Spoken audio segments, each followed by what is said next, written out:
प्रिय विद्यार्थियों, नमस्कार। मैं प्रेमचंद भलवड़िया, व्याख्याता हिंदी। आप सभी का GK by Mukesh Dhaka YouTube channel पर स्वागत है।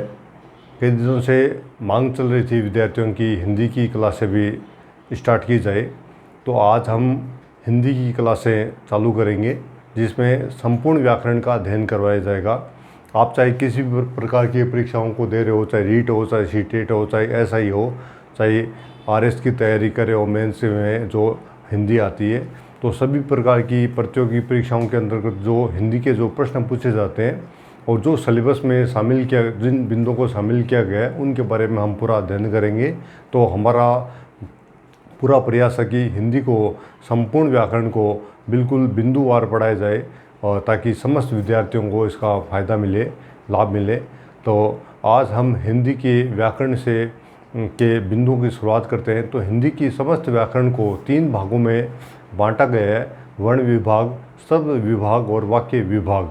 तो हम सबसे पहले वर्ण विभाग का अध्ययन करेंगे कि वर्ण विचार जो हिंदी में है, उनके जो सभी प्रतियोगी परीक्षाओं में प्रश्न पूछे जाते हैं, चाहे वर्ण विचार का जो टॉपिक होता है, भले उसको प्रतियोगी परीक्षाओं में सिलेबस में शामिल नहीं किया गया है, फिर भी येन केन प्रकरण कहीं न कहीं उसका प्रश्न उसमें पूछ ही लिया जाता है। तो सब क्योंकि वर्ण विचार एक ऐसा बिंदु है जिसको हम पढ़ने पर संधि में भी हमारे वो सहयोग करता है और हमारे वर्तनी शुद्धि, उसमें भी हमारे शब्द वर्तनी में जो शब्द की शुद्धि होती है, उसमें भी हमें उसका फ़ायदा मिलता है। तो हम सबसे पहले वर्ण विचार जो बिंदु है उसके बारे में हम अध्ययन करने जा रहे हैं। तो प्रिय विद्यार्थियों, हिंदी को जो सबसे पहला जो विभाग वर्ण विभाग है, वर्ण विचार है, तो हिंदी में कुल जो वर्ण होते हैं, हिंदी में वर्णों की संख्या मानी जाती है, वो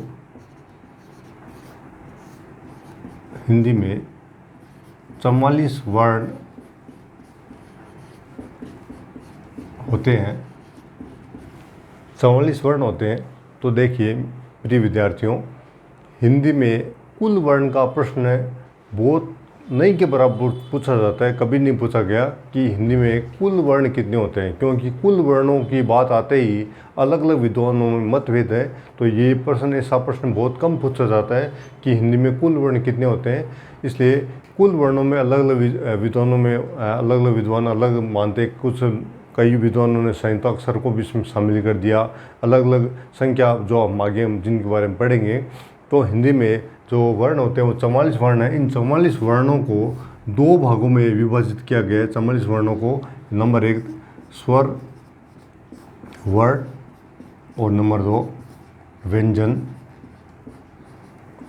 वर्ण। स्वर वर्ण और व्यंजन वर्ण के रूप में इसको बांटा गया है। कि तो सबसे पहले हम स्वर वर्ण के बारे में अध्ययन करेंगे कि स्वर वर्ण क्या है।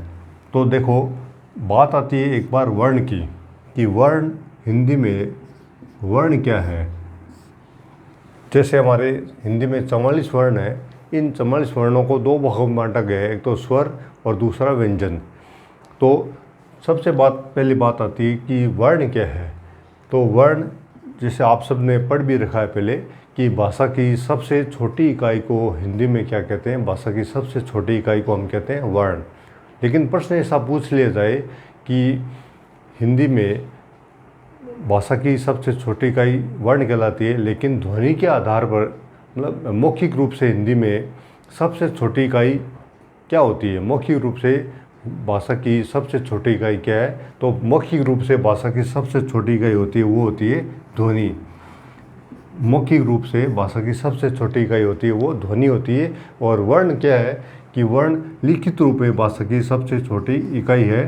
भाषा की सबसे छोटी इकाई है वो वर्ण है, लेकिन वो किस रूप में, वो है लिखित रूप में। लिखित रूप में भाषा की सबसे छोटी इकाई होती है, वो वर्ण कहलाती है। और मौखिक रूप से भाषा की सबसे छोटी इकाई होती है, वो ध्वनि कहलाती है। तो इसके बारे में भी कई बार पहले प्रश्न पूछा गया है। यदि आपको प्रश्न ऐसा पूछा जाए कि अर्थ के आधार पर भाषा की सबसे छोटी इकाई क्या है, तो अर्थ के आधार पर भाषा की सबसे छोटी इकाई होती है, वो शब्द होते हैं। शब्द। ठीक है, ये प्रश्न पूछा जाता है कि अर्थ के आधार पर भाषा की सबसे छोटी इकाई क्या है। तो अर्थ के आधार पर भाषा की सबसे छोटी इकाई शब्द होता है, और मौखिक रूप से भाषा की सबसे छोटी इकाई होती है वो ध्वनि होती है। और भाषा की सबसे छोटी इकाई, जो प्रश्न आमतौर पे पूछा जाता है कि भाषा की सबसे छोटी इकाई किसे कहते हैं, तो वर्ण को भाषा की सबसे छोटी इकाई कहते हैं। लेकिन ये इकाई, ये लिखित रूप में भाषा की सबसे छोटी इकाई है वर्ण। और ध्वनि के आधार पर भाषा की, मौखिक रूप से भाषा की सबसे छोटी इकाई होती है वो ध्वनि होती है, और अर्थ के आधार पर भाषा की सबसे छोटी इकाई होती है वो शब्द। तो आगे हम इनके बारे में और हम पढ़ेंगे, शब्दों के बारे में पढ़ेंगे। तो सबसे पहले हम जो हिंदी में 44 जो वर्ण होते हैं, उन वर्णों को दो भागों में बांटा गया है, एक तो स्वर वर्ण और एक व्यंजन वर्ण। तो हम सबसे पहले स्वर वर्ण के बारे में हम अध्ययन करेंगे कि स्वर वर्ण किसे कहते हैं। तो पहले सबसे बात आती है स्वर की। स्वर किसे कहते हैं, तो मुख विवर से निर्बाध रूप से बिना किसी बाधा के निकलने वाली ध्वनि क्या कहलाती है, स्वर कहलाती है। और हिंदी में जो स्वर होते हैं, उन स्वरों को, स्वर की संख्या होती है वो 11 स्वर होते हैं। हिंदी में स्वर कितने होते हैं, हिंदी में स्वर होते हैं 11। अब देखिए, ये हिंदी में 11 स्वर,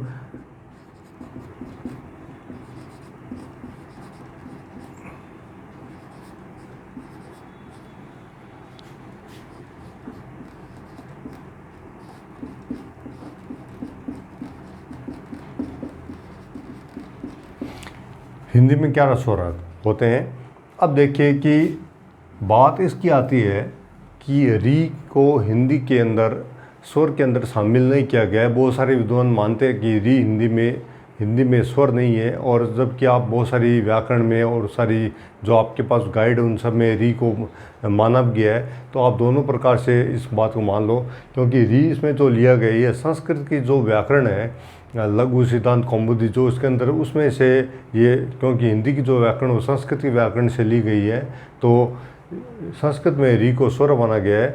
और जबकि बहुत सारे विद्वान जो इसकी जगह जो ये जो रूप है, ये जो विदेशी आगत जो व्यंजन है, आगत है, इसको इसमें शामिल कर लिया, री को निकाल दिया और इसको इसमें शामिल कर लिया गया।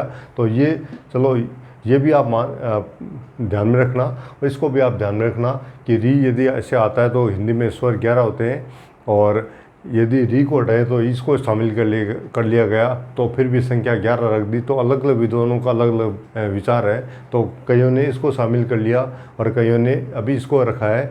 और जबकि बहुत सारे अपने जो आरपीएससी में जो पेपर सेटर होते हैं, अभी भी वो जो पेपर बनाते हैं वो संस्कृत की जो व्याकरण है उस व्याकरण के आधार पर ही पेपर बनाते हैं। तो प्रिय विद्यार्थियों, अपने दोनों बातों को ध्यान में रखना है कि हिंदी में री को व्यंजन के रूप में मान लिया गया, री को ऐसे व्यंजन के रूप में वो माना गया है, और जबकि संस्कृत में री भी स्वर है। और बात आती है कि हिंदी में जो स्वर होते हैं वो 11 होते हैं, और संस्कृत में जो स्वर होते हैं वो कितने होते हैं, वो स्वर होते हैं, वो संस्कृत भाषा में स्वर होते हैं वो 13 स्वर होते हैं।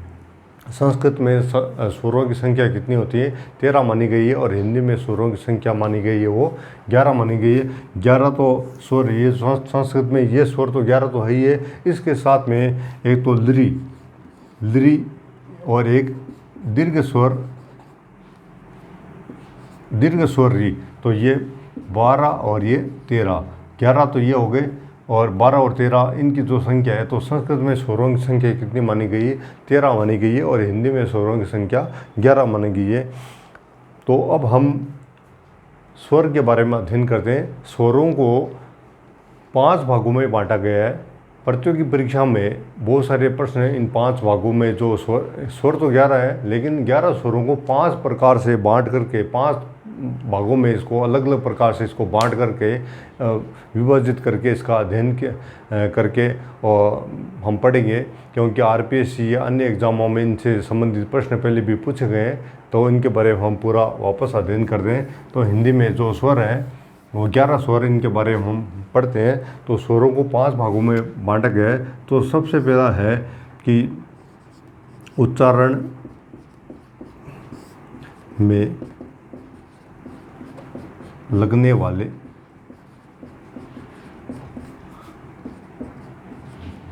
समय के आधार पर, उच्चारण में लगने वाले समय के आधार पर हम स्वरों का वर्गीकरण करते हैं। तो हमारे जो 11 स्वर है, इन स्वरों को उच्चारण में लगने वाले समय के आधार पर बांटा गया है। तो जिसमें पहला है लघु स्वर, और इसका दूसरा नाम है मूल स्वर, और अन्य नाम है एक मात्रिक स्वर। और यदि हम नाम देखें तो इसका नाम है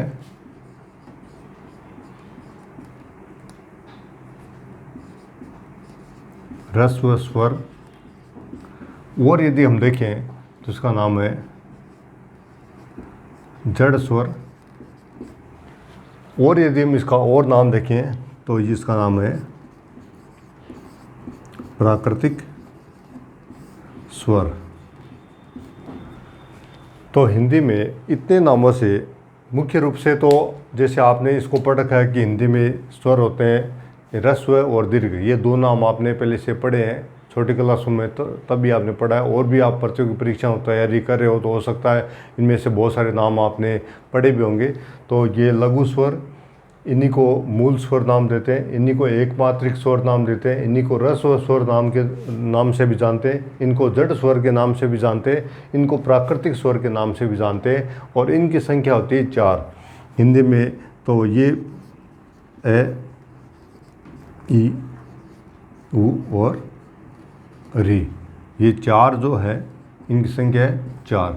तो हिंदी में इनकी संख्या है 4, और इनको लघु स्वर के नाम से भी जानते हैं, मूल स्वर के नाम से भी इनको जानते हैं, एक मात्रिक स्वर के नाम से भी इनको जानते हैं। प्रश्न आपको पूछ लिया कि हिंदी में एक मात्रिक स्वरों की संख्या कितनी होती है, ऐसे पूछ लिया आपको, तो एक मात्रिक स्वर होते हैं 4। आपको प्रश्न पूछ लिया कि मूल स्वर कितने, हिंदी में ये प्रश्न पहले पूछा हुआ है कि हिंदी में मूल स्वर होते हैं, ठीक है। और ऑप्शन में सबसे पहले ऑप्शन दिया है 11, और उसके बाद में लास्ट में चौथा ऑप्शन दिया है 4। तो कई बार हम जल्दबाजी में हम देखें कि हिंदी में हमने मूल नाम को ज़्यादा गौर नहीं किया, और स्वर पढ़ के सीधा हमने ऑप्शन में 11 वाला हमने ऑप्शन सही कर दिया, जबकि उसने पूछा है कि हिंदी में मूल स्वर कितने होते हैं। तो हिंदी में मूल स्वरों की संख्या होती है 4। जो मूल रूप से सबसे पहले जो स्वर ध्वनियाँ निकली मूल रूप से, वो ध्वनि ये मूल स्वर थे, जिसमें ए, ई, उ और री, ये 4 मूल स्वर होते हैं, जिनको लघु स्वर के नाम से भी जानते हैं, जिनको एक मात्रिक स्वर के नाम से भी जानते हैं, जिनको ह्रस्व स्वर के नाम से भी जानते हैं, और जिनको जड़ स्वर के नाम से भी जानते हैं, और जिनको प्राकृतिक स्वर के नाम से भी जानते हैं। क्योंकि ये जड़ रूप में हैं, इनमें कोई परिवर्तन नहीं हुआ, ये जड़ स्वर या प्राकृतिक स्वर है। तो इसलिए अब यदि हम काल्पनिक रूप से हम देखें कि ह्रस्व स्वर का काल्पनिक रूप से समय उच्चारण में समय कितना लगता है, कि जिन शब्दों के, जिन वर्णों के उच्चारण में बहुत अल्प समय लगे, बहुत कम समय लगे, बहुत अल्प समय लगता है, उन्हें हम बोलते हैं ह्रस्व स्वर बोलते हैं। तो हम काल्पनिक रूप से मानते हैं कि इसका समय होता है 1/4, ठीक है। 1/4 इनका समय लगा, मतलब बहुत अल्प समय लगा, मतलब एकदम अल्प समय, बहुत कम समय लगा, कि जिन स्वरों के उच्चारण में बहुत कम समय लगता है उसे हम लघु स्वर कहते हैं, उन्हें हम मूल स्वर कहते हैं, उन्हें एक मात्रिक स्वर कहते हैं, क्योंकि इन सब की मात्रा एक है। एक वाला की मात्रा के रूप में नहीं गिना जाता है, ये एक मात्रा है, ये सब एक मात्रिक है। तो इनको एक मात्रिक स्वर का नाम भी इनको दिया जाता है। इनको ह्रस्व स्वर कहते हैं, इनको जड़ स्वर कहते हैं, इनको प्राकृतिक स्वर कहते हैं। इनका काल्पनिक समय हम मानते हैं 1/4। उसके बाद में दूसरा जो आता है, दूसरा जो रूप है वो है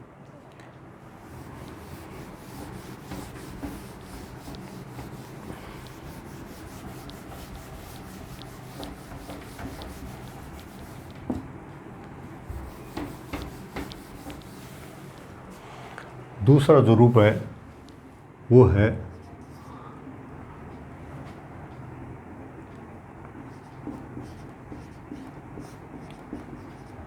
गुरु स्वर। इसका दूसरा नाम है, अन्य नाम दीर्घ स्वर। इसको द्विमात्रिक स्वर भी कहते हैं। द्विमात्रिक स्वर,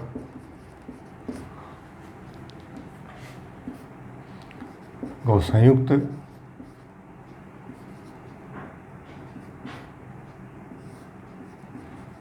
स्वर और इन कृत्रिम स्वर भी इनको नाम दिया हुआ है, कृत्रिम स्वर। अब देखो कि हमने उसमें पढ़ा था कि लघु स्वर, और लघु का विलोम क्या आता है, गुरु। ठीक है, लघु का जो लघु स्वर होता है, लघु स्वर हमने लिखा था, लघु का विलोम क्या होता है, लघु का विलोम होता है, उल्टा होता है गुरु। और आपने देखा होगा कि लघु शब्द में यदि हम लघु शब्द में अ प्रत्यय लगा दें तो लघु शब्द में अ प्रत्यय लगाने पर बनता है लाघव, लाघव। और उसी प्रकार गुरु, गुरु जो शब्द है उसमें हम अ प्रत्यय लगाते हैं तो बनता है गौरव। तो लघु का विलोम क्या होता है कि लघु का विलोम होता है गुरु, और उसी प्रकार लघु में अ प्रत्यय लगने पर बनता है लाघव, और उसी प्रकार गुरु शब्द में अ प्रत्यय लगने पर बनता है गौरव। तो लाघव का विलोम क्या होता है, गौरव। ये चलो आपको ऐसे जानकारी के लिए बता दिया कि लाघव का विलोम होता है गौरव। तो अब देखो कि हमने पढ़ा था कि हिंदी में मूल स्वर, और मूल स्वर की संख्या 4 है, और वो मूल स्वर है। उसके बाद में उच्चारण में लगने वाले समय के आधार पर जो स्वरों को दूसरे प्रकार में बांटा गया है। 4 तो वो हमने मूल स्वर के रूप में पढ़े। अब दूसरा है कि गुरु स्वर, और इनको दूसरा नाम है दीर्घ स्वर। इनको वो पहले वाले एक मात्रिक थे, और अब इनका नाम हो गया द्विमात्रिक, और वो जड़ थे, और ये संयुक्त स्वर, और उसके बाद में वो प्राकृतिक थे, और तो ये हो गए कृत्रिम स्वर। ये बिल्कुल उसका उल्टा रूप चलता है, मतलब उसका एक प्रकार से जैसे प्राकृतिक का विलोम क्या होता है, कृत्रिम। ठीक है, एक मात्रिक, द्विमात्रिक, ऐसे। तो इस प्रकार ये उसका नाम है। अब इसमें भी 2 प्रकार से, एक तो सजातीय और दूसरा विजातीय। सजातीय स्वर और दूसरा विजातीय स्वर, या इनको हम ऐसे भी कह सकते हैं कि समान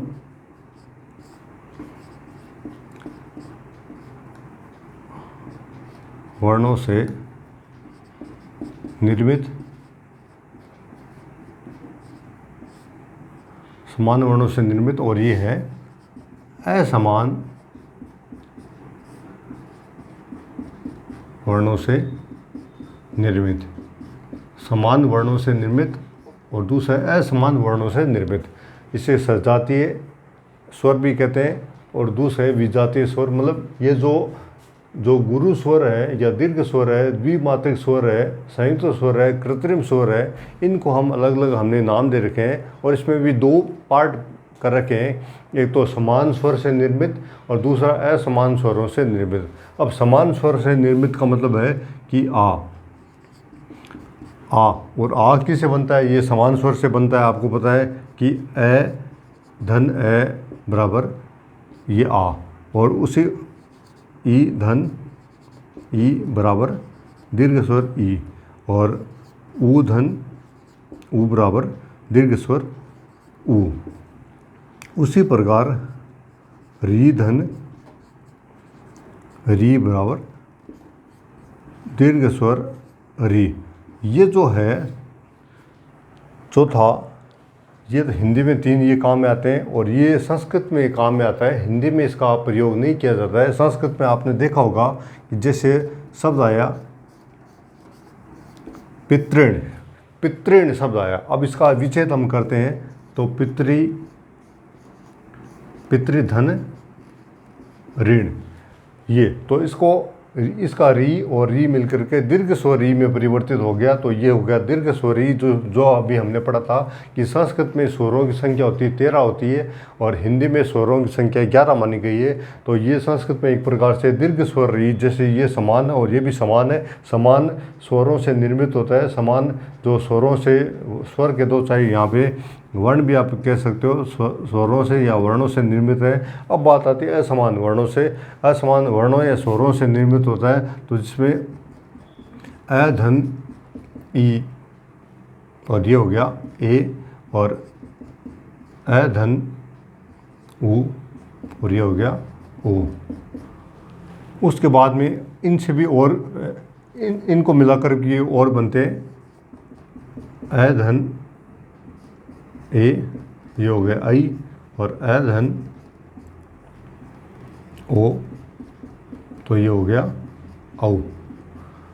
तो ये इनकी संख्या हो गई 4 और इनकी संख्या हो गई 3।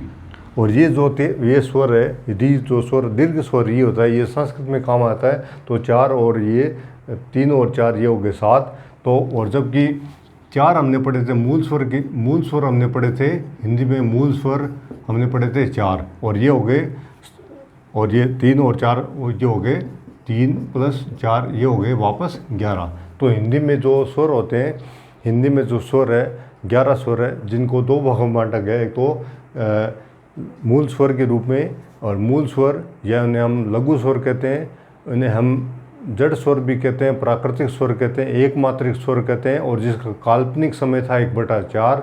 और उसके बाद में दूसरा है गुरु स्वर, इसे हम दीर्घ स्वर भी कहते हैं, इन्हें द्विमात्रिक स्वर भी कहते हैं, इन्हें हम संयुक्त स्वर भी कहते हैं, इन्हें हम कृत्रिम स्वर भी कहते हैं। और इनको हम 2 भागों में बांटते हैं, एक तो सहजातीय और दूसरा विजातीय।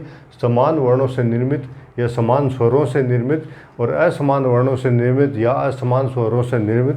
तो समान स्वरों से निर्मित जिसमें आ, दीर्घ स्वर ई, दीर्घ स्वर ऊ और दीर्घ स्वर री। जो री होता है ये संस्कृत में काम में लिया जाता है, जिसका मैंने आपको बताया कि इस प्रकार के शब्द आते हैं संस्कृत में, पितृण, मातृण, इस प्रकार भ्रातृण। तो पितृधन ऋण, तो री और री मिलकर के दीर्घ स्वर री में परिवर्तित हो गया। जब 2 समान स्वर आपस में मिलने पर वो दीर्घ स्वर में परिवर्तित हो जाते हैं, जिससे दीर्घ संधि का निर्माण होता है। तो अब आपको जैसे पूछा कि हिंदी में दीर्घ स्वर कितने होते हैं, तो दीर्घ स्वर एक प्रकार से सारे दीर्घ स्वर हैं, लेकिन मुख्य रूप से दीर्घ स्वर कितने हैं, ये इनसे दीर्घ संधि का निर्माण होता है। दीर्घ जो स्वर संधि होती है, दीर्घ स्वर संधि का निर्माण इनसे होता है, दीर्घ स्वर संधि का निर्माण इनसे होता है। और ये जो 2 स्वर है ए और ओ, ए और ओ, ये आपको पता है कि इनसे गुण संधि का निर्माण होता है, तो इन्हें बोलते हैं गुण स्वर। और इसके बाद में ये आई और औ, इनसे होता है वर्धी संधि का निर्माण होता है, तो इन्हें बोलते हैं वर्धी स्वर। अब आपसे प्रश्न पूछा कि हिंदी में गुण स्वर कितने होते हैं, तो हिंदी में गुण स्वर होते हैं 2, और कौन कौन से होते हैं, ए और ओ, ये गुण स्वर है। तो आपसे प्रश्न मान पूछ भी लिया कि हिंदी में गुण स्वर कितने होते हैं, हिंदी में गुण स्वर होते हैं 2, और हिंदी में वर्धी स्वर कितने होते हैं, हिंदी में वर्धी स्वर होते हैं 2। और इन सबको मिला करके और आपसे प्रश्न पूछ लिया कि हिंदी में संयुक्त स्वर कितने होते हैं, हिंदी में संयुक्त स्वर कितने होते हैं, तो संयुक्त स्वर की संख्या कितनी हो गई, हिंदी में संयुक्त स्वर की संख्या हो गई 4। ठीक है। और आपसे प्रश्न पूछ लिया कि निम्नलिखित में से संयुक्त स्वर कौन से हैं। ठीक है। और ऑप्शन में दे दिया, सबसे पहला ऑप्शन में आपको दिया, जो पहला ऑप्शन है उस पहले ऑप्शन में आपको दे दिया ये ऑप्शन दे दिया, और लास्ट में चौथे ऑप्शन में आपको दे दिया ये चौथे ऑप्शन में आपको दे दिया ये ऑप्शन दे दिया। और उसने प्रश्न क्या पूछा है, उसने प्रश्न पूछा है कि संयुक्त स्वर, उसने ये नहीं पूछा कि संयुक्ताक्षर, क्योंकि ये तो है संयुक्ताक्षर। ठीक है, इनके बारे में आगे अध्ययन करेंगे। तो ये तो है संयुक्ताक्षर और ये है संयुक्त स्वर। तो आप अगले ने प्रश्न में क्या पूछा कि हिंदी में संयुक्त स्वर कितने होते हैं, लेकिन हम कभी कभी क्या करते हैं कि जल्दीबाजी में हम पहला ऑप्शन ये, क्योंकि हमने पढ़ा संयुक्ताक्षर हमने पढ़ रखा है, तो उसने प्रश्न में पूछा संयुक्त स्वर कितने होते हैं, स्वर की बात आती है तो स्वर की बात आती है तो ऑप्शन में आपको ये करना है। और संयुक्त अक्षर यदि पूछे यानी संयुक्त अक्षर की बात करें तो आपको ये ऑप्शन करना है। संयुक्त अक्षर पूछे तो ये, और संयुक्त स्वर की बात पूछे तो आपको ये। और संयुक्त स्वर कितने होते हैं, 4। ठीक है। इसके साथ साथ में इनको और क्या नाम दे रखा है, इनको नाम दे रखा है, इन चारों को ये जो है इनको नाम दे रखा है संधि अक्षर। ठीक है, संधि अक्षर आपको पूछ लिया कि निम्नलिखित में से संधि अक्षर कौन से हैं। ठीक है, तो ये चारों संधि के अक्षर हैं, तो संधि अक्षर भी इनको बोलते हैं संधि के अक्षर। ठीक है, इनसे संधि का निर्माण हो रहा है, ये इनसे भी होता है, पर इनको संधि अक्षर मुख्य रूप से संधि अक्षर इनको माना जाता है, क्योंकि ये ए, आई और ये असमान वर्णों से निर्मित है। इनको विजातीय स्वर भी बोलते हैं। विजातीय स्वर असमान स्वरों से या असमान वर्णों से निर्मित स्वर, और इसमें भी वापस दो बांटे गए जिसमें ए और ओ का निर्माण होता है, जिसे गुण स्वर संधि बोलते हैं। तो ये गुण स्वर है और इनसे वर्धी संधि का निर्माण होता है, ये वर्धी स्वर कहलाते हैं। तो यदि आपसे प्रश्न पूछे कि हिंदी में वर्धी स्वर कितने होते हैं तो 2, और गुण स्वर पूछे तो हिंदी में गुण स्वर कितने होते हैं, गुण स्वरों की संख्या होती है 2। अब बात आती है कि काल्पनिक समय, उच्चारण में लगने वाले समय कितना लगता है इसमें। तो काल्पनिक समय यदि हम मानते हैं तो इन सब का उसका समय था 1/4 मूल स्वर का समय माना, और इसका समय हम मानते हैं 1/2। यानी इन सभी का अर्थात लघु स्वर से दुगुना, जिन स्वरों के उच्चारण में लघु स्वर से दुगुना समय लगे उन्हें हम बोलते हैं दीर्घ स्वर, या उन्हें हम बोलते हैं गुरु स्वर, उन्हें हम बोलते हैं द्विमात्रिक स्वर। इन सब की मात्रा 2-2 मात्रा है, इनको हम द्विमात्रिक बोलते हैं, 2 मात्रा के रूप में इनको गिनते हैं। अर्थात जैसे हमने हिंदी साहित्य हम छंद पढ़ते हैं तो छंदों में आपने देखा होगा कि छंद में इन सब को हमने गुरु स्वर के रूप में 2 मात्रा के रूप में इनको हम गिनते हैं, तो इसलिए इनको द्विमात्रिक स्वर बोलते हैं। इनको संयुक्त स्वर इसलिए बोलते हैं क्योंकि संयुक्त रूप से जुड़ के जोड़ के इनको बनाया जाता है। जबकि वो पहले वाले जड़ स्वर थे, क्योंकि उसमें उन्हें मूल स्वर बोलते हैं, जड़ स्वर बोलते हैं उन्हें, क्योंकि उसमें कोई भी दूसरा स्वर मिला हुआ नहीं था। जबकि इनमें आपस में दोनों स्वरों को मिला के और नए की उत्पत्ति की गई है, नए स्वरों की उत्पत्ति की गई, इसलिए इनको संयुक्त स्वर कहते हैं। और ये प्राकृतिक नहीं, ये बना करके हमने इनको स्वरों को, वो ध्वनियों को आपस में हमने मिलाया है और मिला करके इन स्वरों का निर्माण किया है। अर्थात हमें जो फेफड़ों से निकलने वाली जो वायु थी, उस वायु को हमने थोड़ा सा हमें और प्रयत्न करना पड़ा, जोर करना पड़ा, तब जाके आ की ध्वनि निकली। उसी को हमने ई के रूप में हमने ध्वनि निकाली, तो वो दीर्घ स्वर ई हो गया। और वो तो इसलिए इनको हम बोलते हैं कृत्रिम स्वर बोलते हैं। और इनको हम संधि अक्षर भी बोलते हैं कि हिंदी में संधि के अक्षर कौन कौन से, ये चारों संधि के अक्षर हैं। और इसके साथ में इन 2 से गुण संधि का निर्माण होता है, इसलिए ये गुण स्वर कहलाते हैं। और इसके साथ में इनसे वर्धी संधि का निर्माण होता है, तो ये वर्धी स्वर कहलाते हैं। तो यदि आपसे परीक्षा में प्रश्न पूछ भी लिया जाए कि हिंदी में गुण स्वर कितने होते हैं, तो हिंदी में गुण स्वर 2 होते हैं। यदि आपसे प्रश्न पूछ लिया जाए कि हिंदी में वर्धी स्वर के निम्नलिखित में से वर्धी स्वर कितने होते हैं या कौन से हैं, तो ये वर्धी स्वर है, क्योंकि इनसे वर्धी संधि का निर्माण होता है। और यदि आपसे पूछा जाए कि संयुक्त स्वर कौन से हैं, ठीक है, संयुक्त स्वर कितने होते हैं, संयुक्त स्वर कौन से हैं, तो ये संयुक्त स्वर, यदि स्वर की बात आए तो ये ए आई ओ औ, ये तो संयुक्त स्वर है। और यदि आपसे प्रश्न पूछा जाए कि संयुक्ताक्षर कौन से होते हैं, तो संयुक्ताक्षर होते हैं ये छत्र गे जो स्वर होते हैं, ये संयुक्त अक्षर है। संयुक्त अक्षर नाम आए तो वहाँ पे तो आपको करना है ये, और स्वर नाम आए तो आपको करना है ये। तो इन बातों को आपको विशेष रूप से ध्यान रखना है। उसके बाद में हिंदी में जो स्वरों की जो उच्चारण में लगने वाले समय के आधार पर एक प्रकार और बांटा गया है, उसको बोलते हैं हम प्लुत स्वर बोलते हैं, प्लुत स्वर। तो जिसके बारे में हम चर्चा करते हैं, प्लुत स्वर।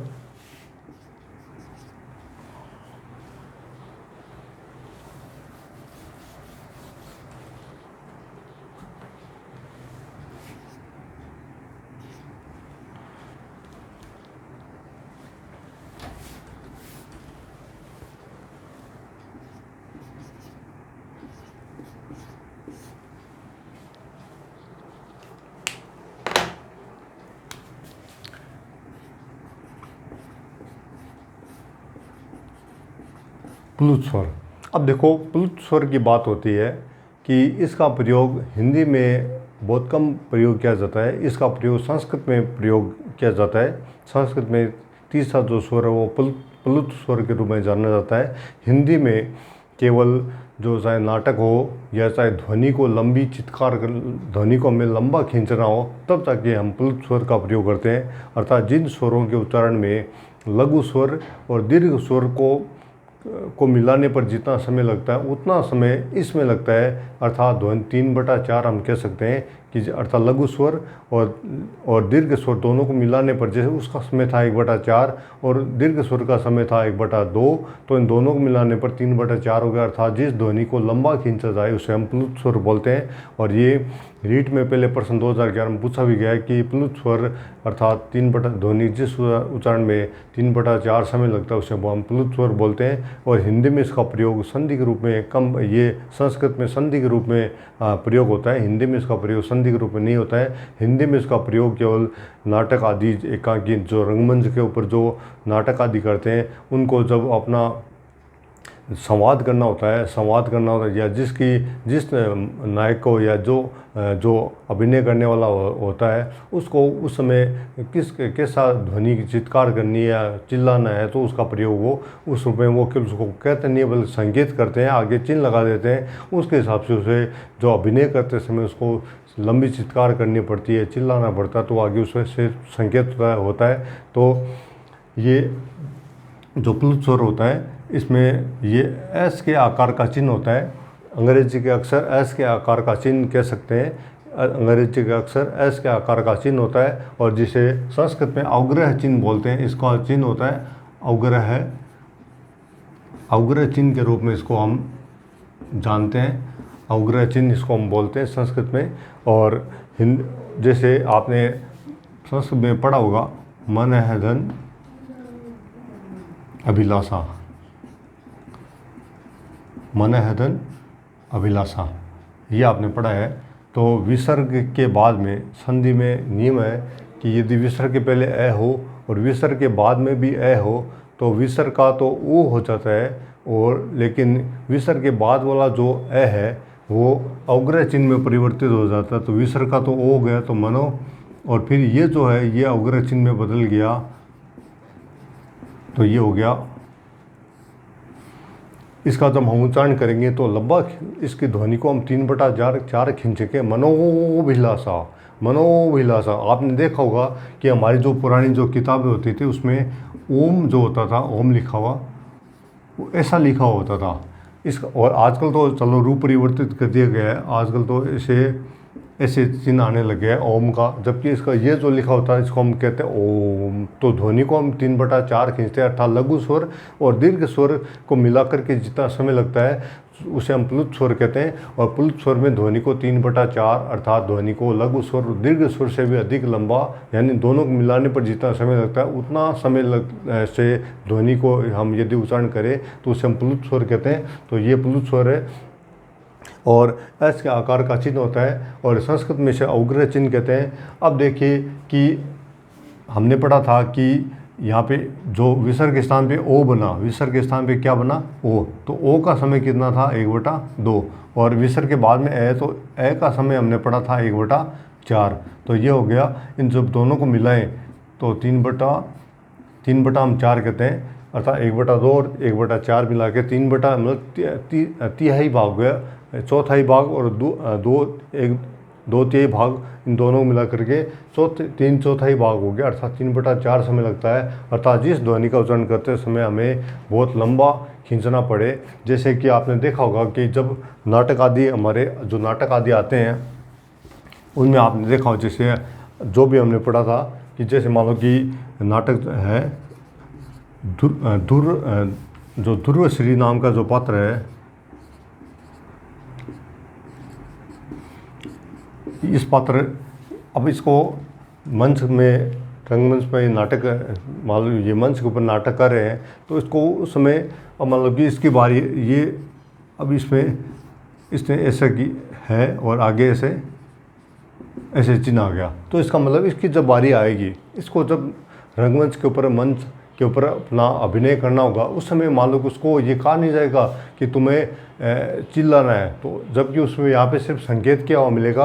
तो जब ध्रुवश्री की बारी आएगी तो ध्रुवश्री जब आएगी तो वो नहीं ऐसे चिल्लाएगी, वो मतलब ध्वनि को लंबा खींच देगी, ध्वनि को 2/3 भाग से, मतलब उसको ध्वनि को 3/4 अर्थात ध्वनि को लंबा खींचेगी। तो उसमें केवल चिन्ह लगाया हुआ आएगा, ये चिन्ह। जैसे आपने जब छोटे थे कॉमिक्स पढ़ते थे, तो कॉमिक्स पढ़ते थे तो वहाँ पे ऐसे धड़ाम करके फिर वहाँ पे ऐसे डैश डैश ऐसे होता था, ऐसा चिन्ह धड़ाम, तो मतलब ध्वनि का धड़ाम। तो वो ध्वनि को आगे से करने वाला कि वो ध्वनि वहाँ पे ज़ोर से हमें ध्वनि को बजाना है, ध्वनि को लंबा करना है, तो इस प्रकार इसका प्रयोग होता है। तो संस्कृत में इसका प्लुत स्वर का प्रयोग होता है, संधि में इसका प्रयोग होता है। संधि में ये कि विसर्ग के पहले ए हो और विसर्ग के बाद में ए हो, तो विसर्ग का तो ओ हो जाता है, लेकिन विसर्ग के बाद वाला जो ए है वो अवग्रह चिन्ह में परिवर्तित हो जाता है। और वो जब उसका हम उच्चारण करते हैं, जैसे आपने संस्कृत में पढ़ा होगा, ये कदापि, या आपने पढ़ा होगा ये कोपि, शिवोहम, ये इस प्रकार के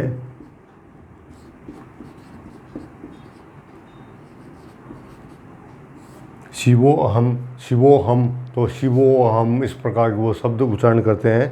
तो संस्कृत में इसका प्रयोग होता है, हिंदी में इसका प्रयोग नहीं होता है।